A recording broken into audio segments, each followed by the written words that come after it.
తెలంగాణ ఉద్యమ నేతగా ముఖ్యమంత్రిగా కేసీఆర్ రాష్ట్ర హక్కులు కాపాడలేకపోయారని ఎమ్మెల్సీ జీవన్ రెడ్డి మండిపడ్డారు.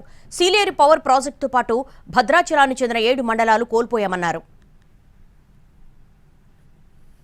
తెలంగాణ రాష్ట్రం ఏర్పడిన తర్వాత ఏమనంటే టీఆర్ఎస్ పార్టీకి ఉద్యమ పార్టీగా పేర్కొంటారా, కేసీఆర్ గారిని ఒక ఉద్యమ నాయకుడిగా పేర్కొంటారని చెప్పి అంటున్నాను. మరి నిజంగానే మీరు ఒక ఉద్యమ పార్టీ ఉద్యమ నాయకుడిగా మీరు భావిస్తే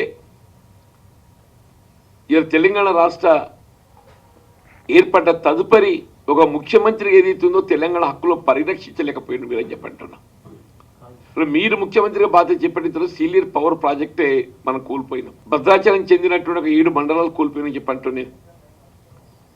ఆనాడు మీరు కేంద్రంలో అధికారంలో ఉన్నటువంటి NDA led by Bharatiya Janata పార్టీకి మిత్రపక్షం కొనసాగింది 6 సంవత్సరాలు. ఎంతవరకు మీ స్వార్థపూరిత రాజకీయాలు ఇవాళ మీ తప్పులను కప్పిపుచ్చుకోవడానికి, మీ అవినీతి బాగోతాలు కప్పిపుచ్చుకోవడానికి ప్రయత్నం చేసింది తప్ప తెలంగాణ హక్కుల పరిరక్షించడం లోపల మీరు పూర్తి విఫలం.